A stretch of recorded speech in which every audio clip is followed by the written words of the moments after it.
की आपले ऋण, आपल्या कृतज्ञता, आपले आभार मानायचे आपण एका कुटुंबातले आहोत ही मानत असताना थोडा वेळ निश्चितपणे झाला.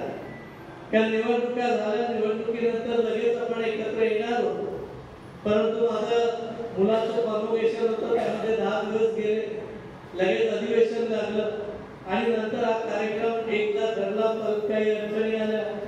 आज हा कार्यक्रम घेण्याचा योग आला. कार्यक्रम घेण्यापेक्षा आपल्या सगळ्यांचे आभार मानणं हाच खऱ्या अर्थाने या कार्यक्रमाचा उद्देश. आणि मी मनापासून महायुतीच्या सर्व कार्यकर्त्यांचं एखाद्याचं नाव घेतलं तर खऱ्या अर्थाने काम करणाऱ्याचं नाव माझ्याकडून राहू शकतं. त्यामुळे कुणाचंही नाव न घेता महायुतीच्या महिला कार्यकर्त्या, तरुण कार्यकर्ते, वडीलधारी कार्यकर्ते, सिनियर कार्यकर्ते, महायुतीचे सर्व नेते मंडळी ज्यांनी विश्वास दाखवला ते आदरणीय या राज्याचे मुख्यमंत्री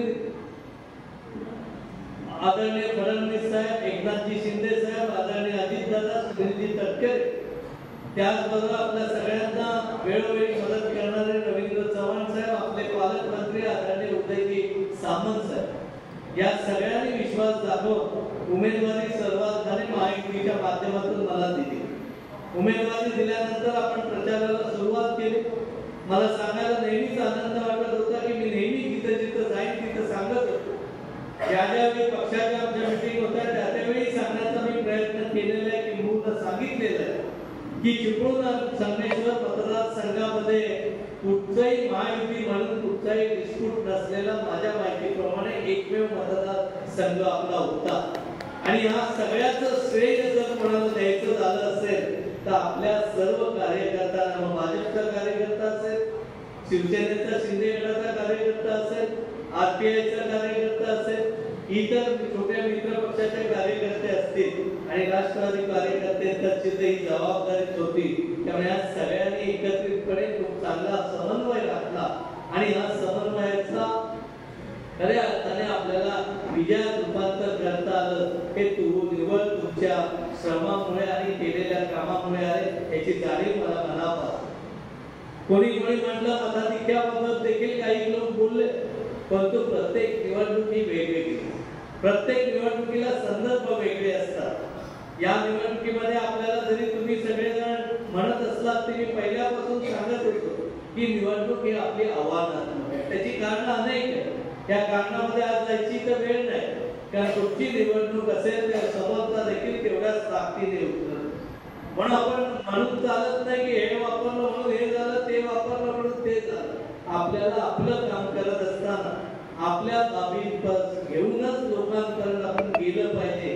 आणि मला वाटतं ही सगळ्या परिस्थितीत तुम्ही सर्वजण ठाम होतात. विशेषतः छोटा कार्यकर्ता आपला महायुतीचा प्रत्येक ठिकाणी अतिशय उत्तम पद्धतीने काम करत होता.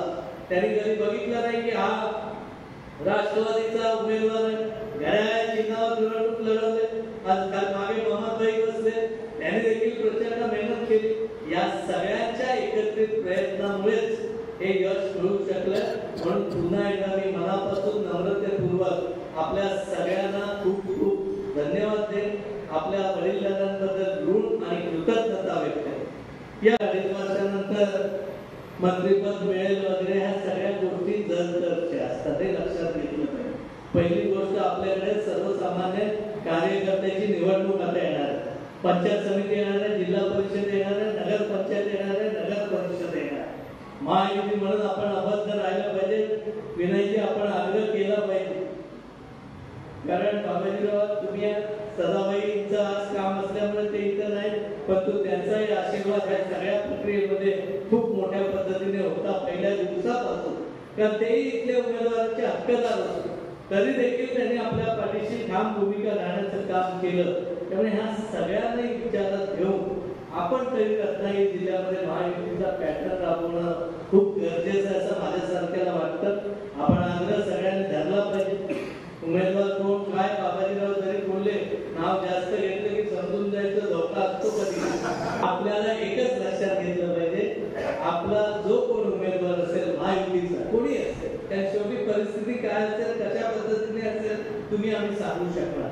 तो उमेदवार निवडून जसा आमदारकीच्या वेळी तुम्ही कुरबुर काय केलीच नाही, त्याच पद्धतीने न कुजबूज करता आपल्याला ते पुढे नेण्याचं काम करावं लागेल. आणि आपली नगर परिषद आणि नगर पंचायत, पंचायत समिती, जिल्हा परिषद जर आल्या तरच 2.5 वर्षाची स्वप्न बघायला हरकत नाही असं मानस आहे.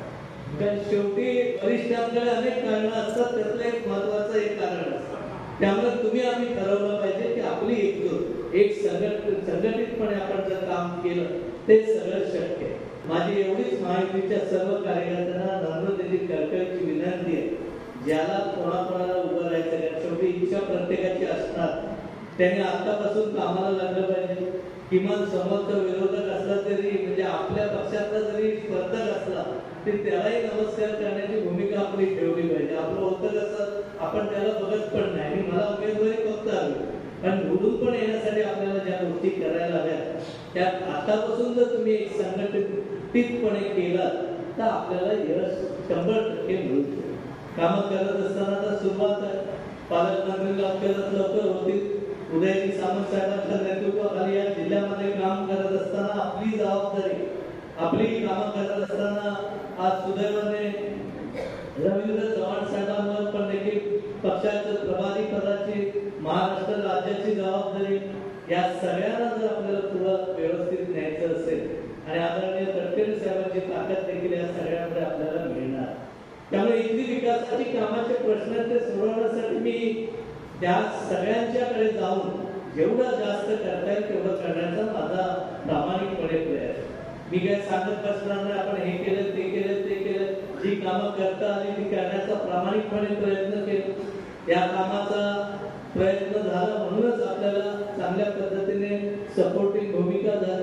आज चिपळूण शहराला जर आपल्याला कायमस्वरूपी पूर मुक्तीतून करायची असेल, चिपळूण आहे, खेरडी आहे, आजूबाजूची 4-5 गावं आहे, तर आपल्याला काही उपाययोजनांच्या बाबतीत देखील समजून घेऊन तिथपर्यंत जावं. नुसतं व्हॉट्सअपवर बोलणं म्हणजे कामं होतील अशातला समज कोणी घेऊ. आपल्याला खोलात जावं लागेल, तिथपर्यंत गेलो आपण तरच या गोष्टी सुटणार. सुदैवाने या देशामध्ये आज आपले 2 खासदार तेवढ्याच ताकदीचे, नारायण राणे साहेबांसारखा खासदार आपल्या मतदारसंघाला लाभले, ज्यांनी या राज्याचं मुख्यमंत्रीपद भोगलं, पदी कमी कालावधीमध्ये खूप चांगलं काम केलं.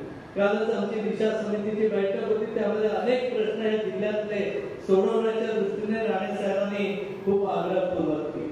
त्याच पद्धतीने आपल्या मतदारसंघात नसतं आपला तालुका गुहागर, खेड, दापोली या मतदारसंघामध्ये रत्नागिरी जिल्ह्याला सुनीलजी तटकरे साहेबांसारखा खासदार आपल्याला पाहिजे. तेव्हा ह्या दोघांच्या मदतीने जे सेंट्रल गव्हर्नमेंटचे जे प्रश्न आपले ते ह्या दोघांच्या मदतीने आपल्याला सोडवावे लागतात. तर आपण एका बाजूला आपलं नेतृत्व गावागावात करायचं झालं तर नुसतं पुढारपण करून आपण कधीच उभे राहणार. तर ह्या दृष्टीने प्रयत्न करण्यासाठी देखील कायमस्वरूपी आपण लक्ष देऊन हे काम करायचं. आणि मला निश्चित खात्री आहे की येणाऱ्या 5 वर्षामध्ये आदरणीय फडणवीस साहेबांच्या नेतृत्वाखाली काम करत असताना महायुतीच्या माध्यमातून ही सर्व कामं मोठ्या ताकदीने करायची भूमिका आपण सगळ्यांनी घेऊया. या कामामध्ये पण आपण सगळ्यांनी लक्ष द्या. जेवढा वेळ देता येईल तेवढा या सगळ्यामध्ये आपण दिला तर आपण लोकांपर्यंत चांगल्या पद्धतीने पोहोचू शकतो.